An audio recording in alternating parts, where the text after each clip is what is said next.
Hey everybody, welcome to the first episode of Bedroom Beethovens, and I'm your host Marcello.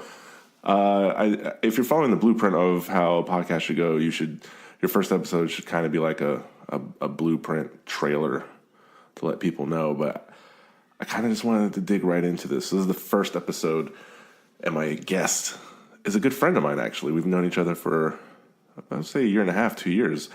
Dennis Preston Jr. He's an American record producer and audio engineer. He's composed in the motion graphics and recording industry for several years. You might know him as DJ's Never-Ending Story. Basically, Bedroom Beethovens is a podcast where I talk with music producers because I'm fascinated by them. Because most individuals are either left brains or they're right brains. Left brain means you're more analytical, more of a numbers guy, and a right brain means you're a creative type. And I feel like to be an effective music producer, you need both.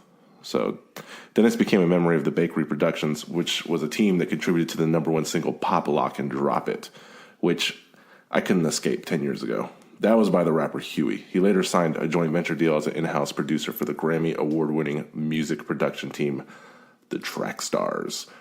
DJ Neverending Story is also a crypto enthusiast. He has his own podcast called Crypto Until Infinity on the Bitcoin Podcast Network, which is their first music broadcast. So we're going to talk a little bit about finance as well, because he has an affinity to teach people about decentralized platforms to give more power to the individual. Because a music ecosystem without intermediaries and authorities allows artists to get paid immediately for their streams, their merchandise sales. I don't know. It just, you share a financially beneficial relationship with your fans, network directly with other music industry participants, and simplify digital rights management. He's pretty smart too. So we're going to get into it. His childhood, his musical tastes. Does he crate dig? I'm a vinyl nut. I want to know all of this. So the thing that makes this podcast unique is I'm not in the music industry. I'm just a fan. So you're not going to get a music producer interviewing another music producer and then get lost in the weeds with jargon or inside jokes or technical prowesses that you might not understand. I want to interview these people at a human level. And I think I'm going to get some pretty popular people on that. I mean, that's the idea. I want to get, Alchemist, DJ Premier. I have a long list. It's a wish list, but I'm getting ahead of myself. This is episode 1. Thank you so much. It doesn't matter if you're listening to this at the time of recording or, hey, here's a message from the future. I have 80 episodes and you just found out about me and you're just catching up and going through the catalog. Either way, this is it. This is the beginning. So without further ado, my name is Marcello. This is Bedroom Beethovens, episode 1 with DJ's Never-Ending Story.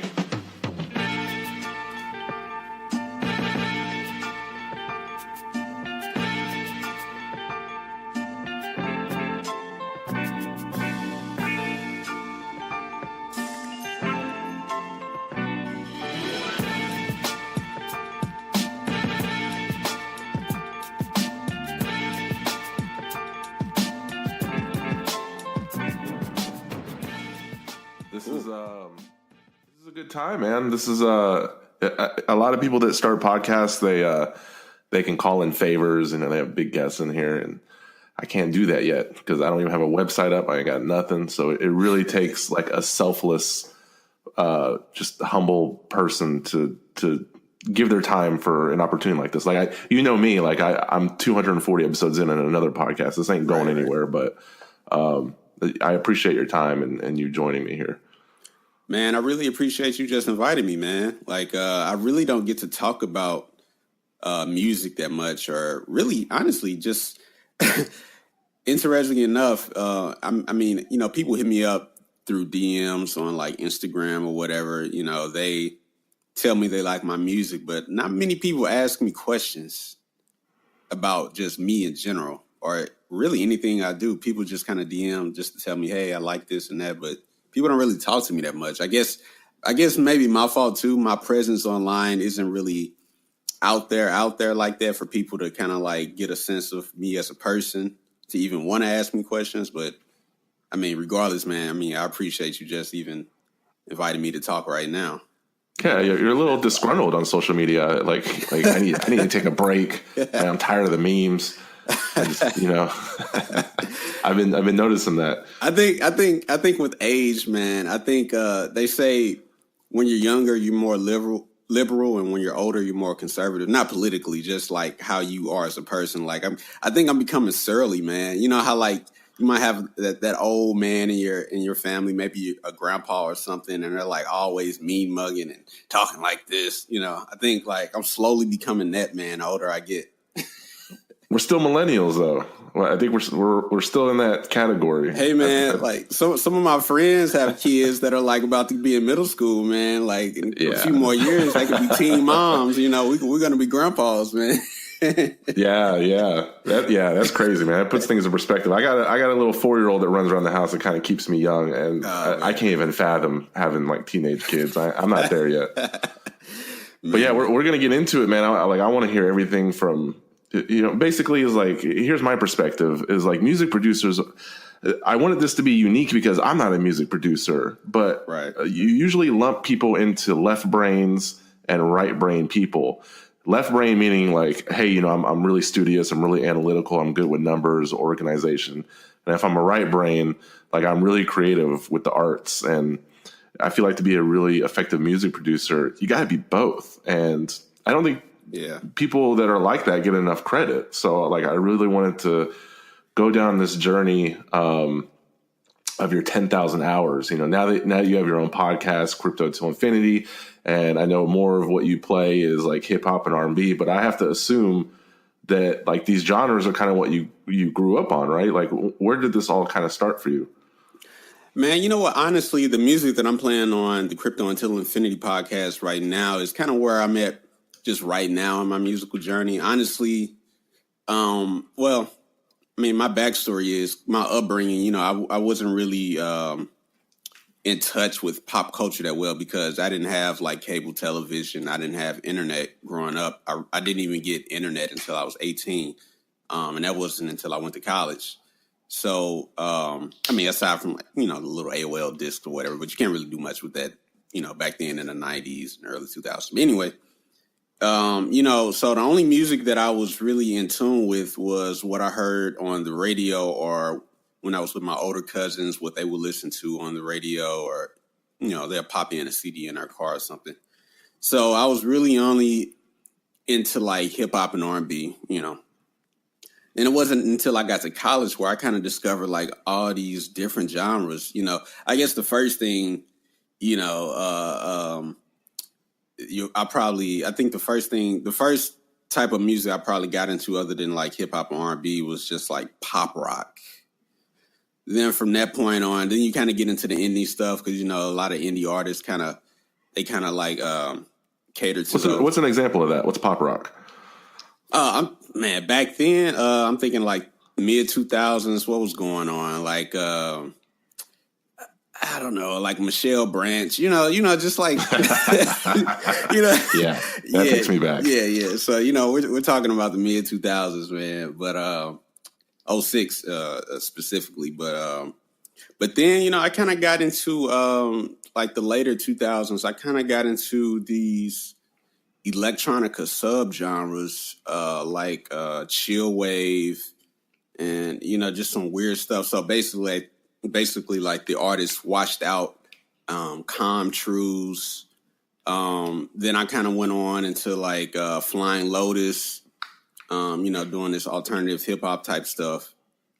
And that what kind of led me to put out my very first song that I released under the name DJsNeverEndingStory, which was Floating Euphoria.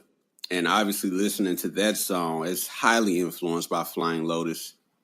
For anybody that's familiar with his music, you can just tell right off the bat as soon as it comes in.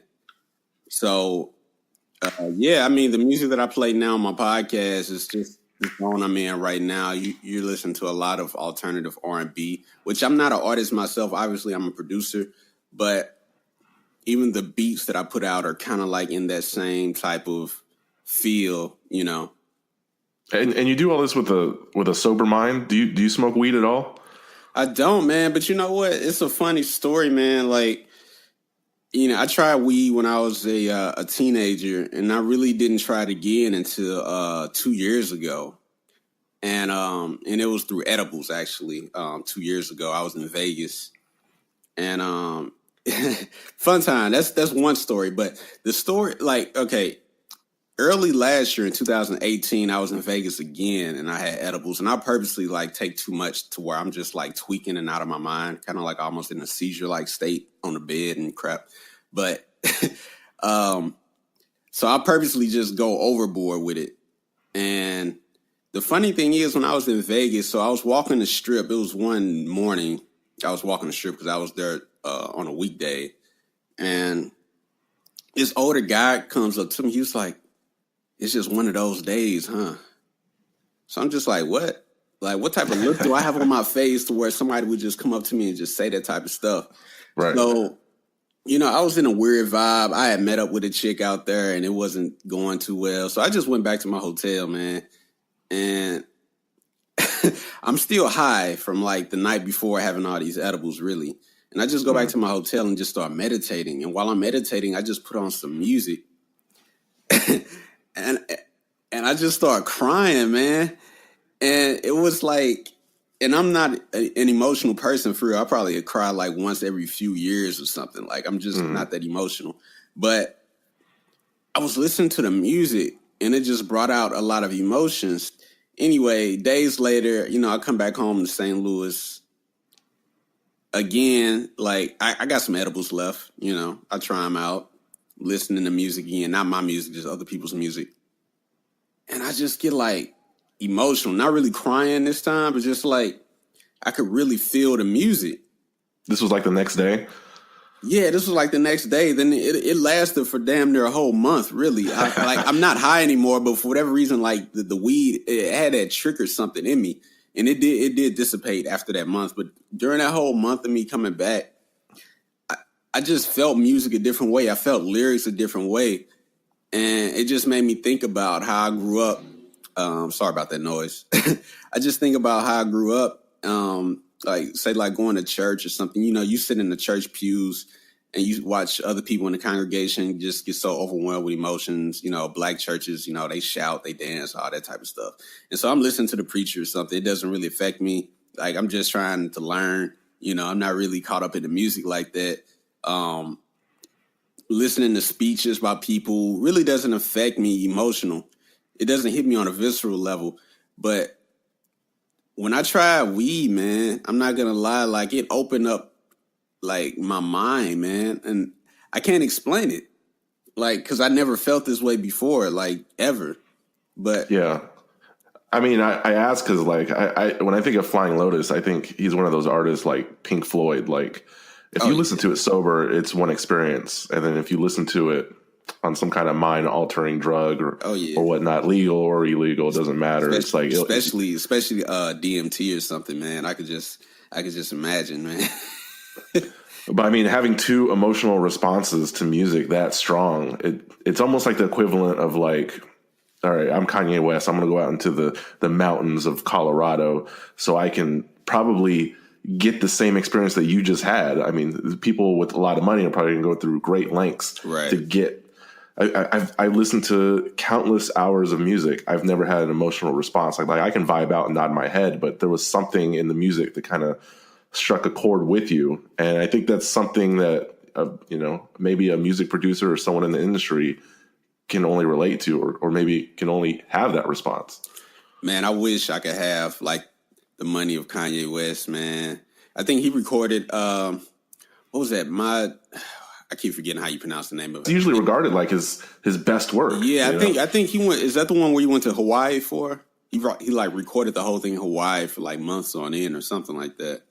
Yeah, he had like 26-minute videos of like fashion shows and like. Yeah, I can't understand his process, but I would say like him falling off. It has just been something that's been in recent times, but his antics has always like lent to his genius. Right. And his relevance.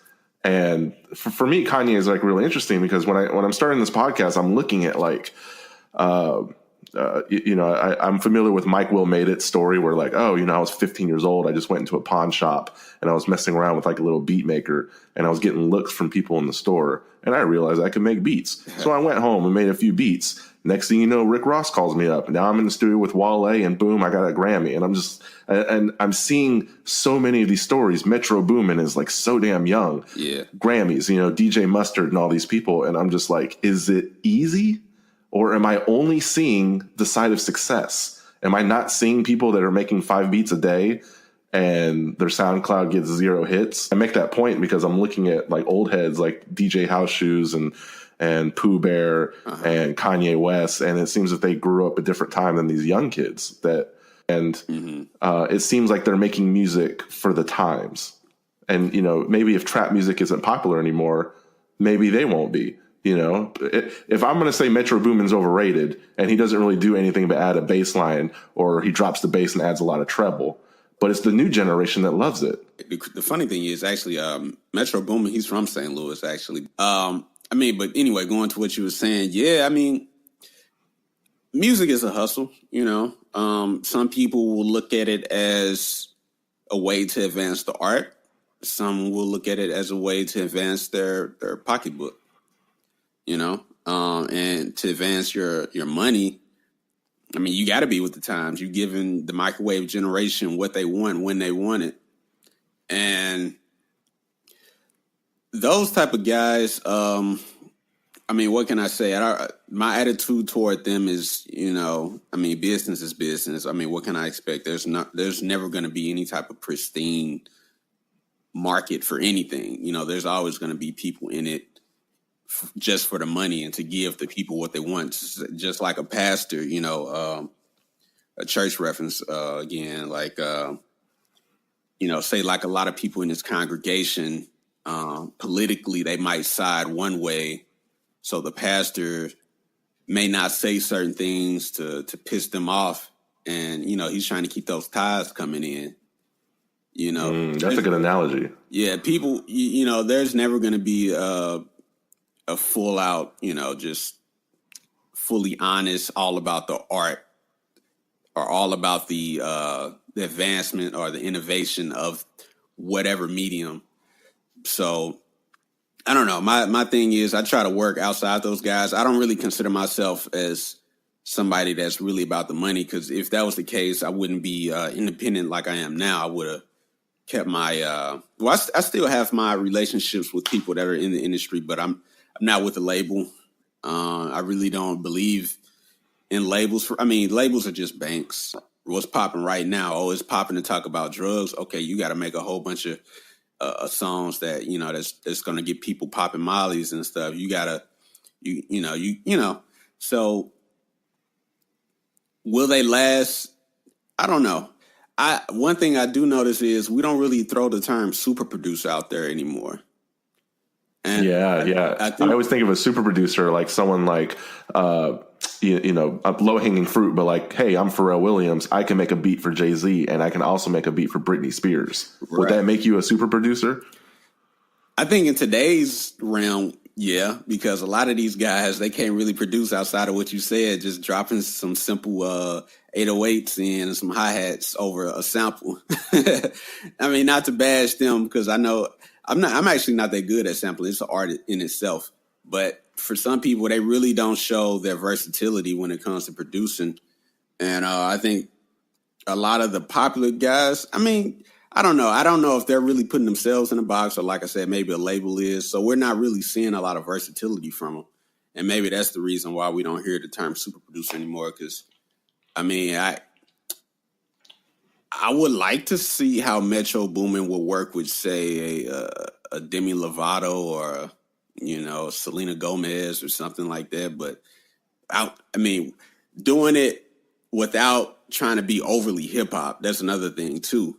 Like, when you think of super producer, like, say they're a hip-hop producer, they're known for being hip-hop, but they can also just go full-out pop without having it, quote-unquote, urban, I don't really see that. So, I don't know if a lot of these guys are capable of that, but that'd be interesting to have that type of producer come back into the spotlight, Yeah, what I find interesting is I don't know if a music producer has 100 beats on a hard drive, or if Demi Lovato goes to Metro Boomin and says, "Hey, I need a new beat for my record," and then they tailor make beats to that person's sound. Oh yeah, that's another thing too. A lot of these beats are pre-made, man. Like it might have a skeleton done. Maybe the whole beat might not be done. You can see a lot of it on YouTube. You could like, what's the? I think Genius. They're one of the platforms on YouTube that kind of interviews producers sometimes, and they'll sometimes take you behind the scenes how the producer made the beat, and they'll say, you know, I already had the beat done, or I had most of the beat done, then I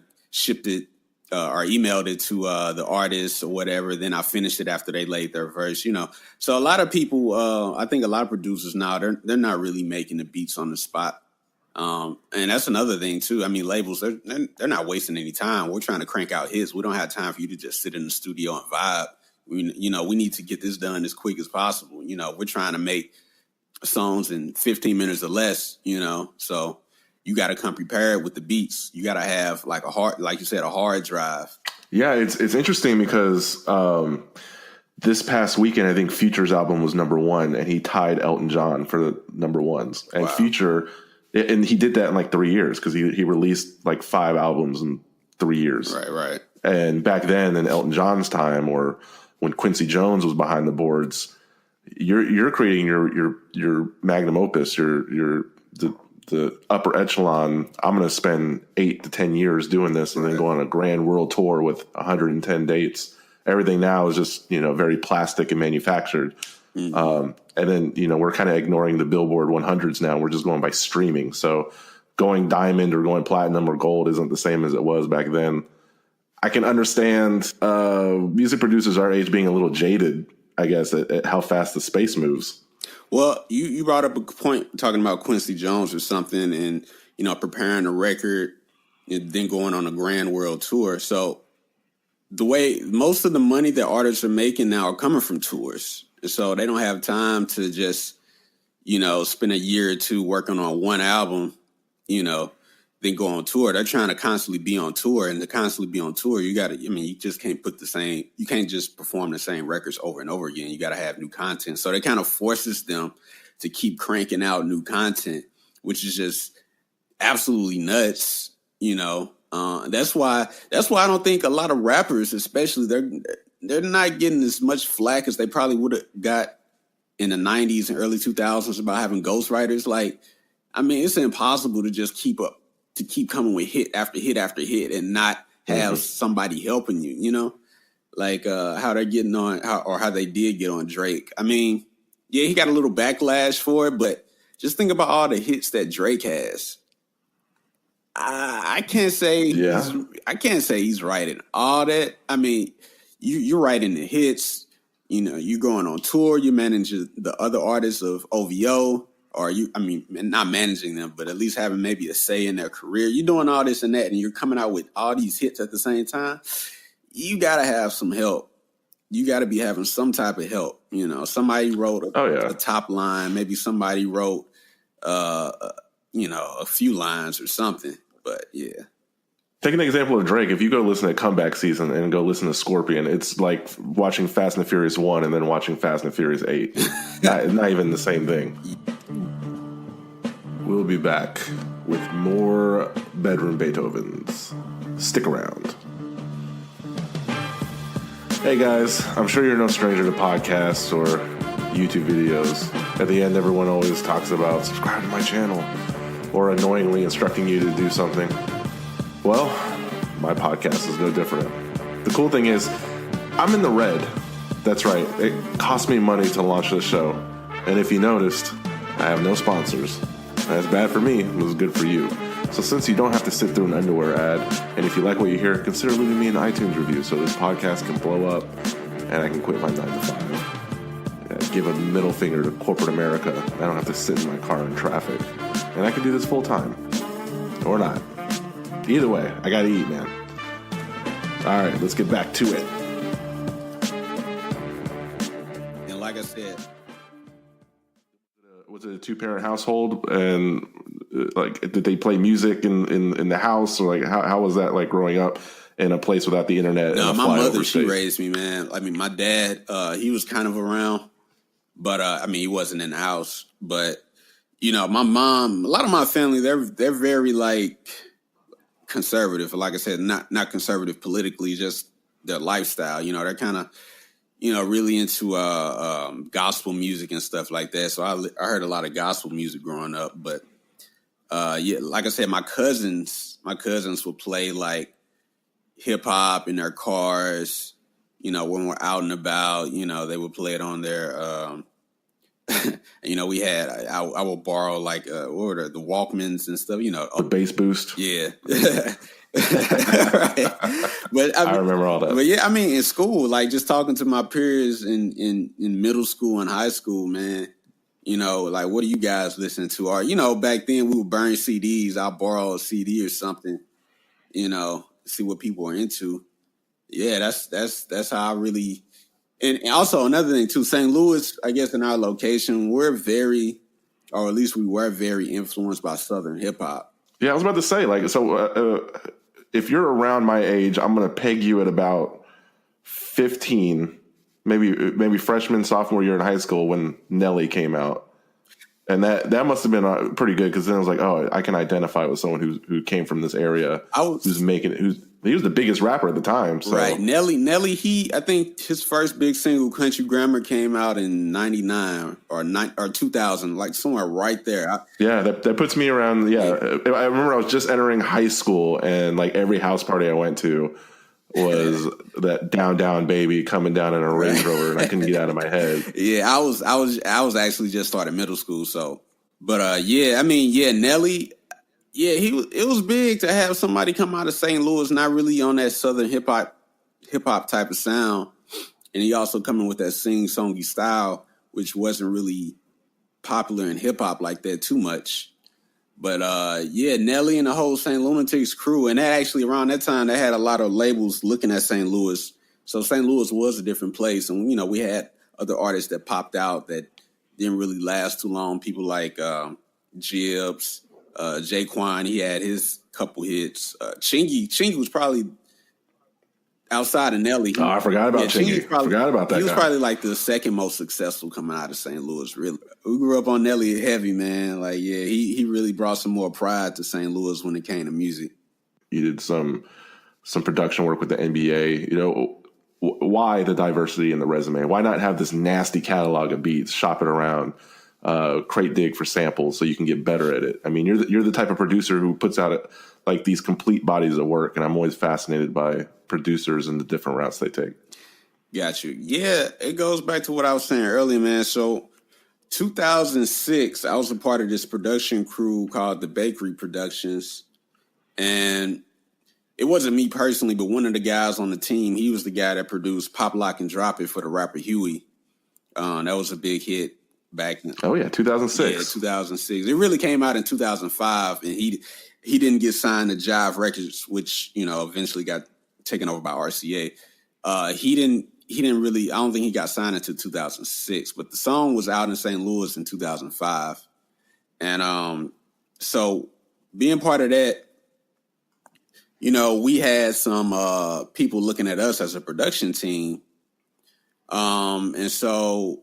We went on to sign as in-house producers for the Track Stars. Now, the Track Stars were the people that put out Chingy, you know, and they worked, you know, with Ludacris, Britney Spears, or whatever, but they were really responsible for everything that Chingy did.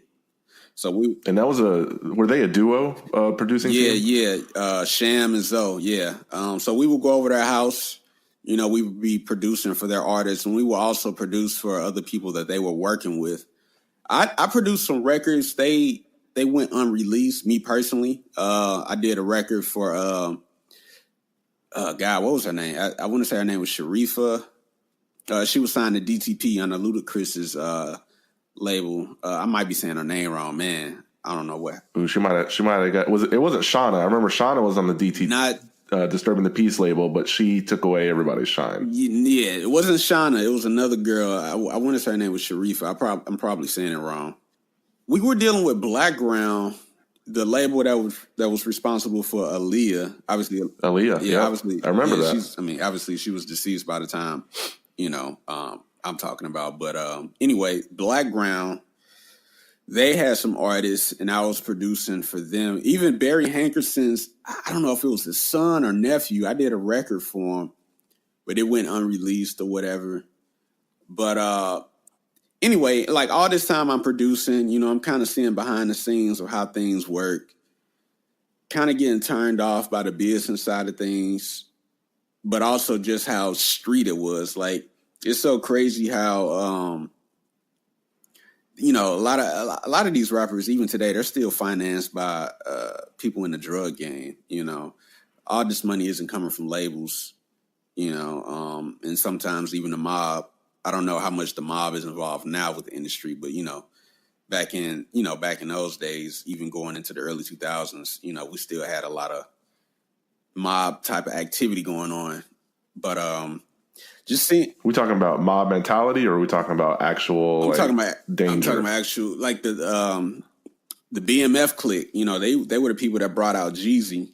They had the Black Mafia family. They financed JayZ. I think Gucci Mane. A lot of these cats. That's how they got their start. That's how they was able to pay for studio time and do all these promotional stuff and everything. So now, you would see stuff in the background.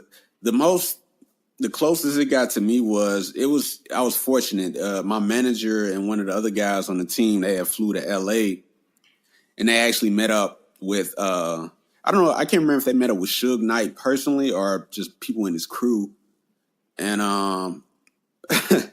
my guy, he got threatened. They were threatening to steal his hard drive of beats and stuff. So it's a lot of flagrant stuff. It's not always just about business. It's about brute, and just seeing that stuff outside of, what we hear about now when it comes to all these sex scandals and stuff like that. I didn't see none of that personally, but I knew stuff like that had been going on. So, I'm just getting turned off from that type of stuff because I'm not about that life. I'm not with it. I'm not the type of person that'll get it by any means necessary, because I do have a code of ethics that I go by that I just won't do. So even at that age, yeah, man, like that's just who I am, man. Like I'm not about trying to justify a wrongdoing if it benefits me or, if it benefits people around me. Like I try to do my best to stay out of hurting people, one way or the other. So that's how I've always been, man. So anyway, my point is 2009, I broke off from the production crew that I was with. One of the contacts that I made while being a part of the crew, he had hit me up. He was still working with Disney and a bunch of other corporations or whatever. So he hit me up. We tried to do some stuff in Hannah, Montana. It didn't really fall through. But it was crazy. I actually kept the contract and I framed it too, just to say I had the opportunity to work with Disney and the Hannah Montana show, which was huge back then. Absolutely. No shame in that. No shame. But this is just some other little projects too. But anyway, he got me a placement on this straight to streaming. This was before Netflix. This was like some type of on demand movie called Extra Credit. That was my first placement when it came to like film, outside of working with some people I met in college just doing some indie film stuff. But after that, he was the same guy that put me on to the producers of It's Always Sunny in Philadelphia. They were trying to create a cartoon, and that cartoon became the cartoon Unsupervised, which only lasted one season on FX, on the FX channel. Then I think Cartoon Network took it over for about a year on their Adult Swim platform. But I did all the music for that because they were just looking for a hip hop producer. They didn't have to pay crazy amounts of money, which is kind of interesting to me because even the money I got from that was the most I had ever gotten from anything.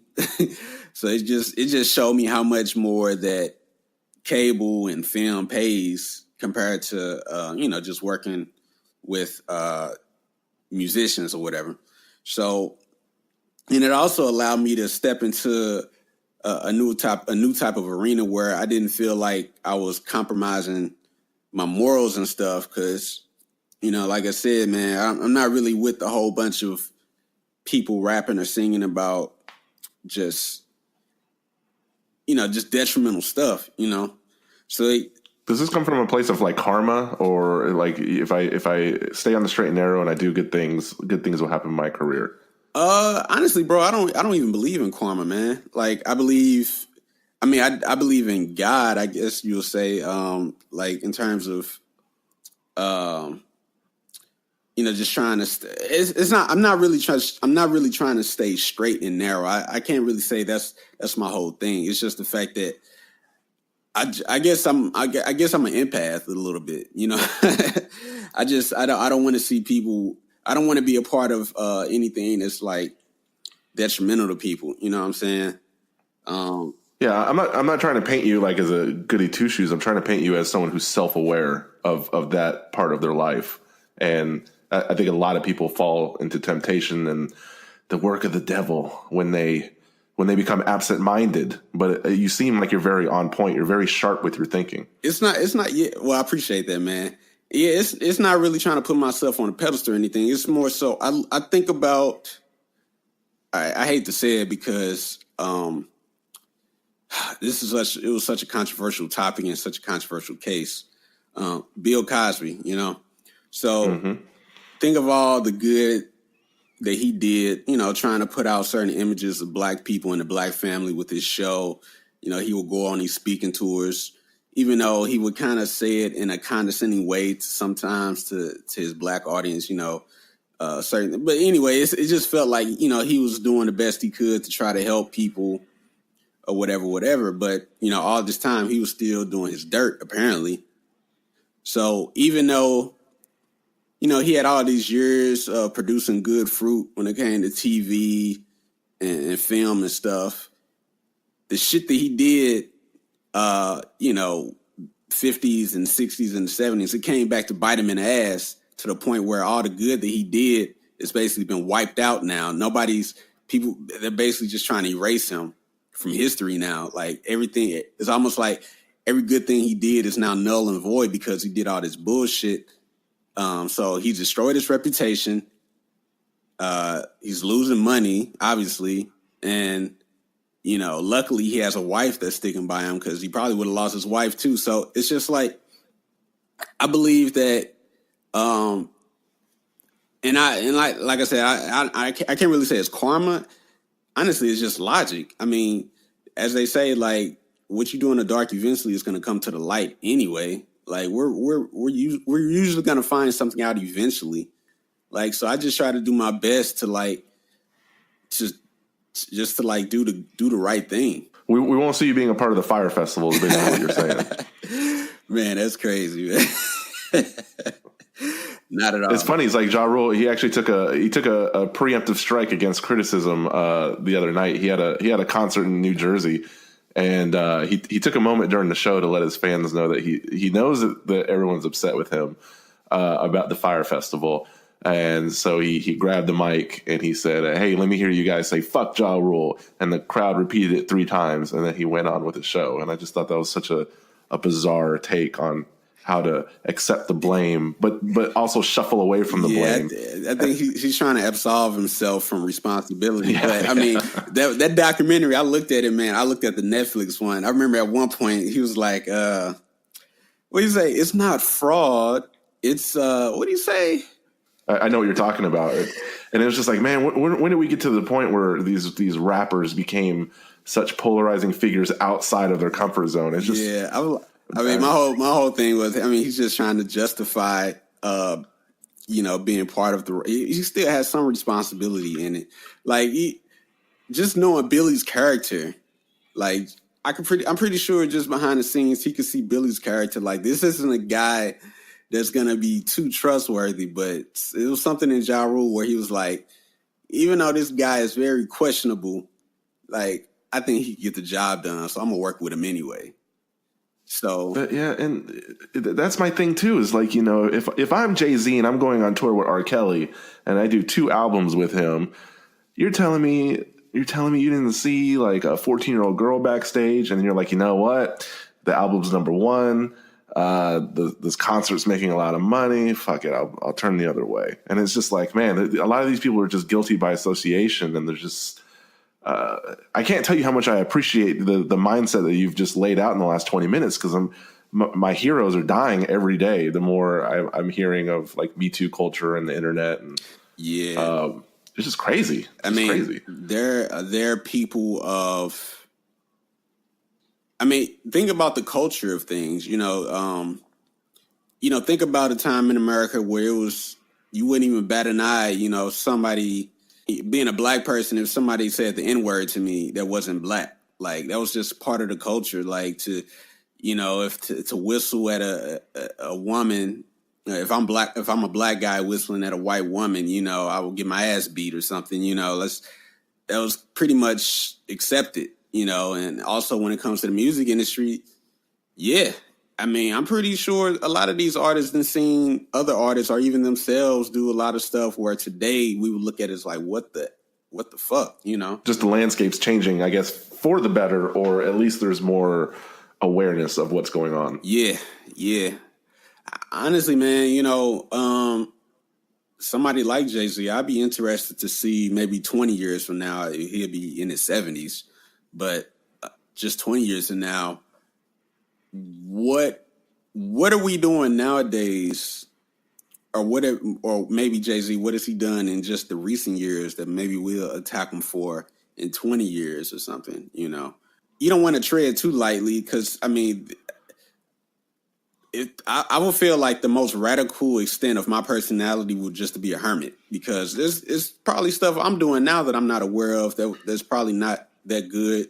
Not only for myself, but maybe to other people or something. Maybe, maybe I'm talking about certain things that are hurting people. Maybe, I don't know. I mean, I'm just throwing something out there, but so. Well, look, we're human. Like I can go into your Twitter feed from 5 years ago and probably find something weird, but I mean, that you can't be faulted for stuff like that. We grow and evolve as people. Same with your music, same with your mindset.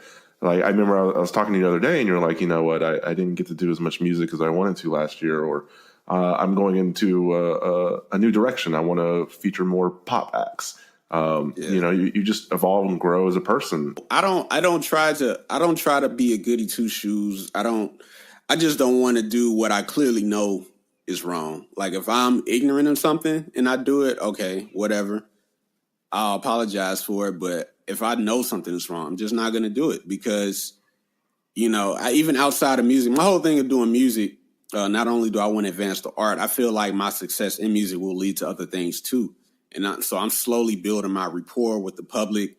My reputation is being put out there. If I do good business practices when it comes to this music thing, when I venture off into other business, my future business partners, they'd be like, okay, this is a stand-up individual.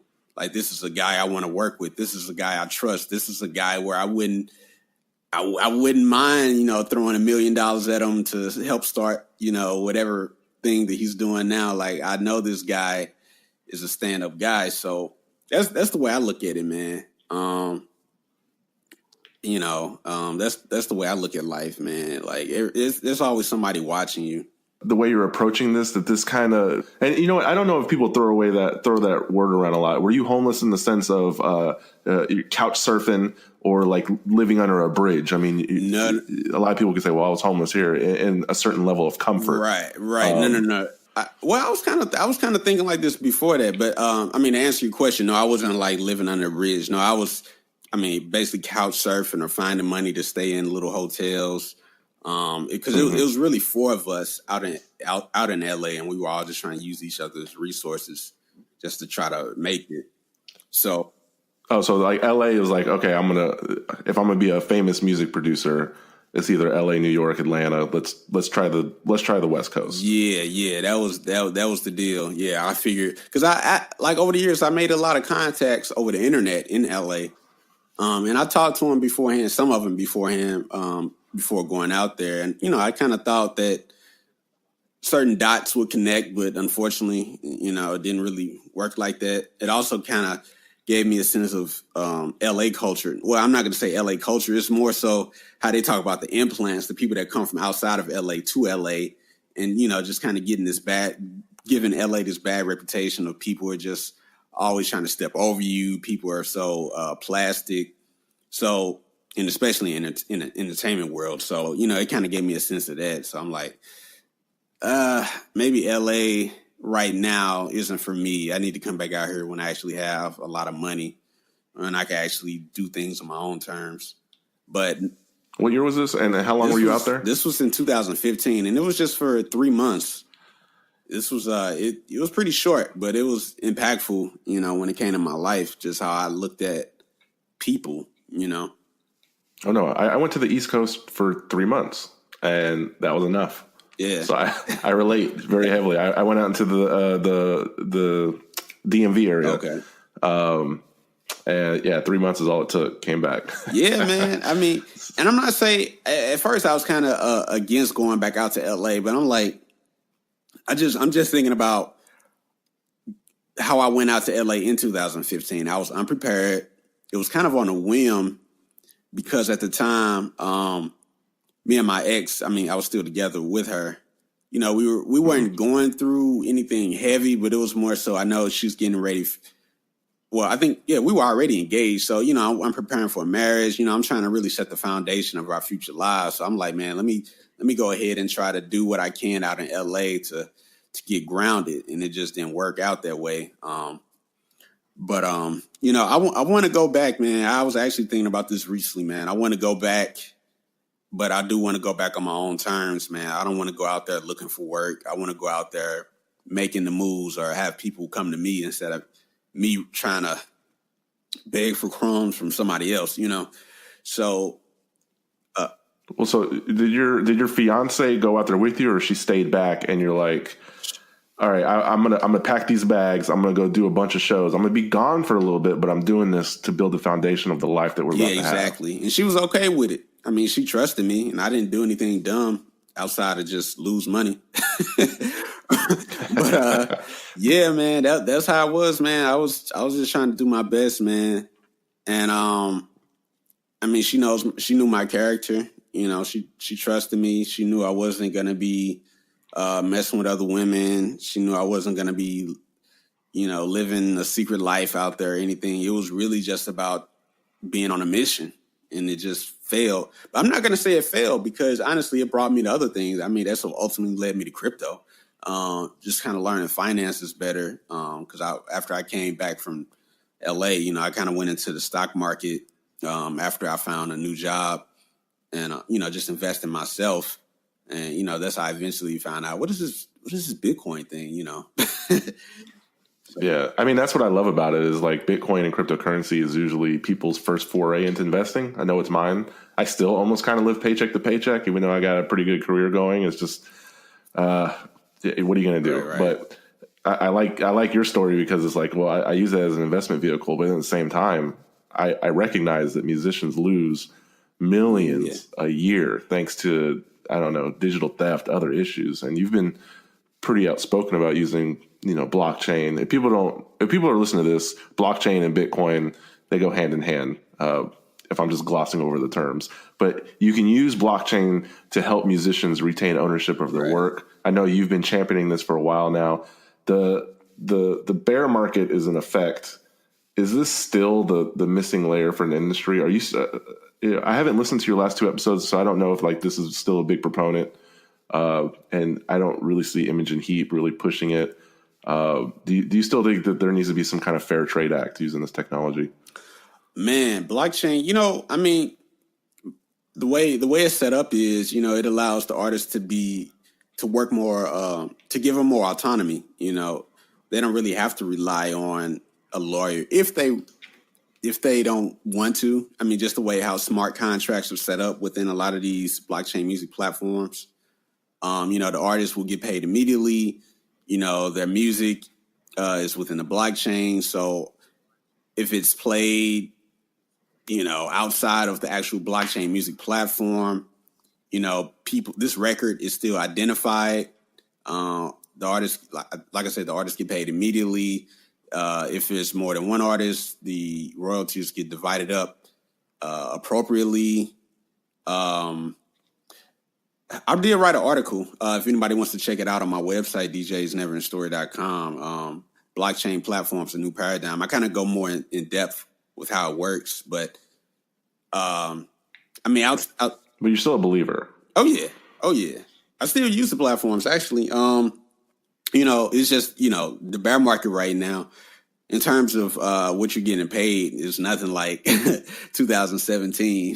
That was a good year. Yeah, that was a good year if you were man. Because on Spotify, you get paid, I think, just above a penny or just below a penny. I always forget because every major streaming platform, they pays you differently.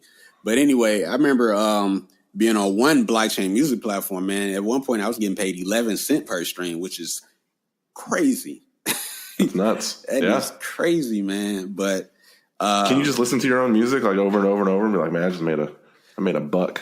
And I guess you could say that. I don't think they track IP addresses. They probably say, okay, this same IP address is the same one that put out this song, and so they're kind of like abusing the platform. Actually, I think they keep track of that because I want to say some people got in trouble for that.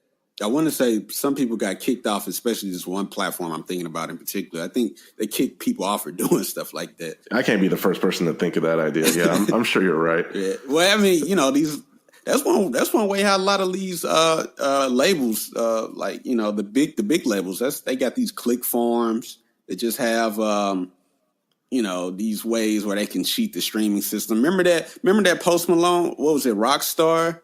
The song Rockstar, whatever label he's with, they had put out a snippet. Okay. They made, I want to say, the 3 to 4 minute audio track that just played a loop of a snippet of Rockstar over and over again. So just playing that one audio track that's 3 or 4 minutes long will actually count as how many times, in terms of streaming, the way the streaming counted is, they count how many times they heard the chorus, and they had just had maybe like the chorus on loop for that 3 to 4 minutes. So say you could fit the chorus 20 times in that 3 or 4 minutes. Instead of it counting as one stream of the audio track, they counted as the 15, 20 streams because they heard the chorus over and over. So it's ways that the big labels are tricking the system. I remember back in the day, I was talking to this artist. I'm not going to mention his name. He was signed to Rockefeller. He said, I guess maybe this is common knowledge for people that's been in the industry, but for outside people, they don't know. They used to switch barcodes on a lot of the CD packaging. So say I don't know, Mariah Carey, she was real popular. She had a real popular album out. They would put the barcode of like a rapper or something on Mariah Carey CD. So when people bought the Mariah Carey CD, it actually showed that whatever rapper was getting sales. That is dirty. Yeah, that's dirty. And also, back then before, SoundScan, before a lot of these electronic platforms took over, it was basically just built on trust. The people that own the record shops, they would just have to report paperwork to the labels, and they can fabricate anything to say like this record sold 30,000 copies this week. I mean, you just wrote it down on a piece of paper. There wasn't a way where you could really track it. So I mean, there's a ton of ways to get around. Yeah, whatever happened to talent and work ethic, right? Man, it's all about public perception, man. When it comes to labels, man, they don't care. Like, man, I'm finding that out. They do it today. They buy followers for social media. A lot of these artists aren't really popping like what you would think they are, So yeah, man, it's all a hustle.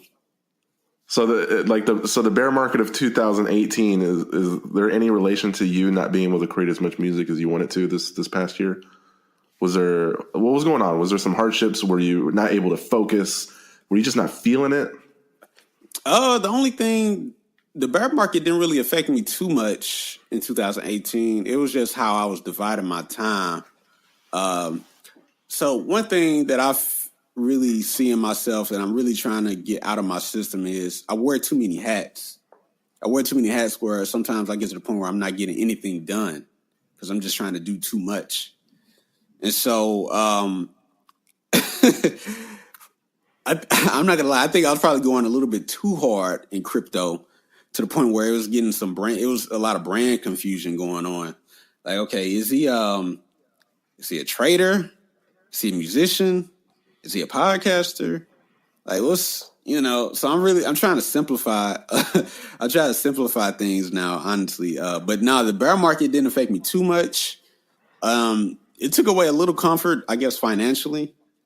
I don't have the same amount of money I was working with as, maybe 2017.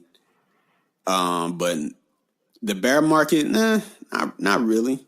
When it came to music, not really.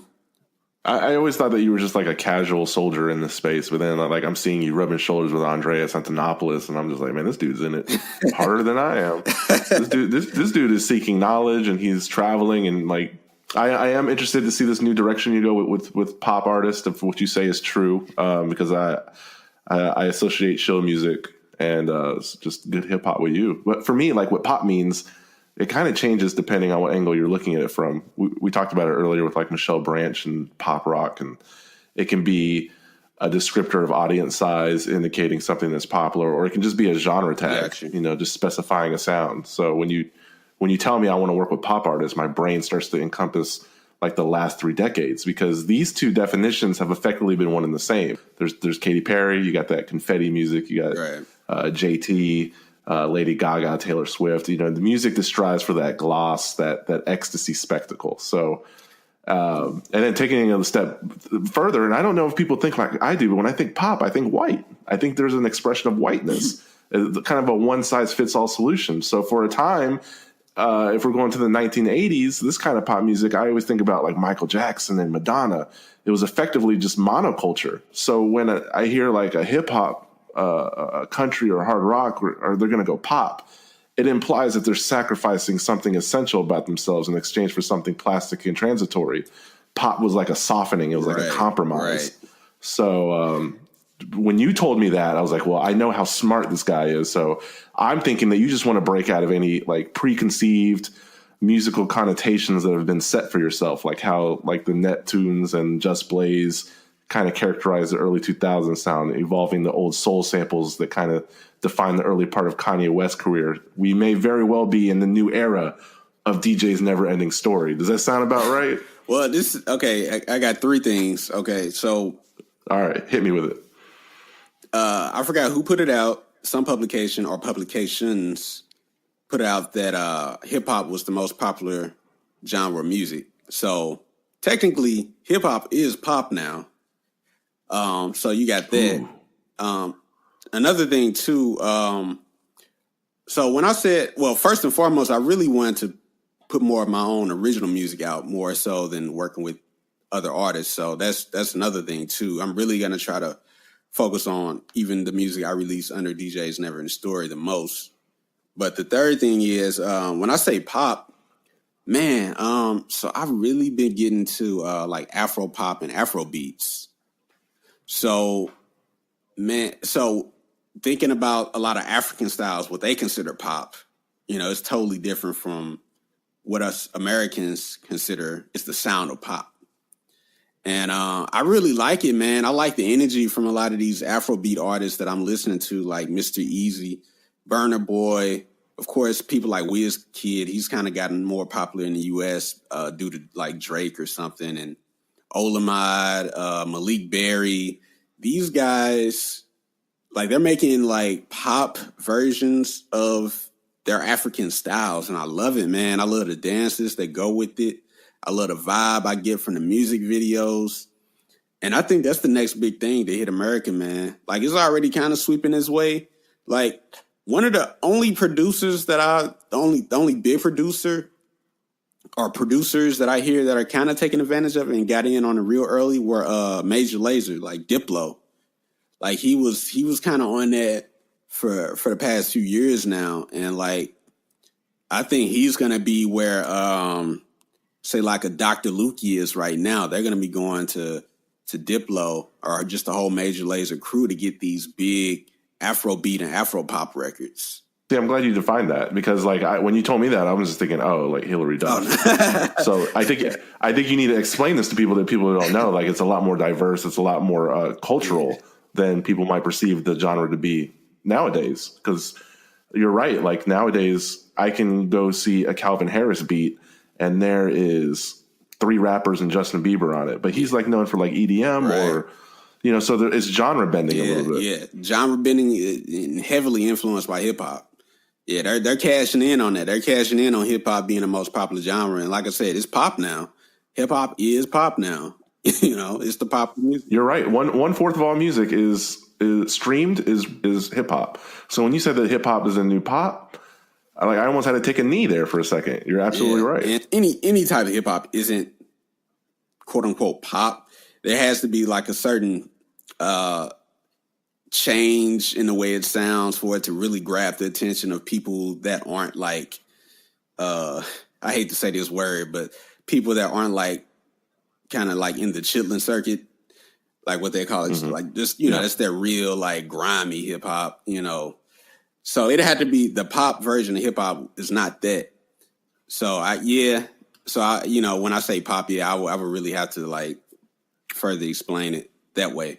But yeah, man. But yeah, like I said though, just putting my own music out there even more, just even my little instrumental albums. And the way I look at my instrumental albums, they're more so of just me kind of showcasing my innovative side. Cause like I said, I'm a person about trying to advance the art.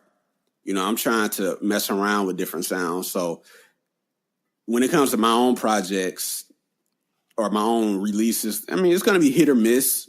I don't expect people to like everything that I put out, but I feel like to be a pioneer, which is somebody I strive to be in everything that I do, you really have to create a blueprint for people to work with. And sometimes that blueprint might not be the exact procedure that people need to take to create success with, but it at least gave them an idea. And so by trying to stay innovative, trying to push new ideas out there, it's going to help people in the future.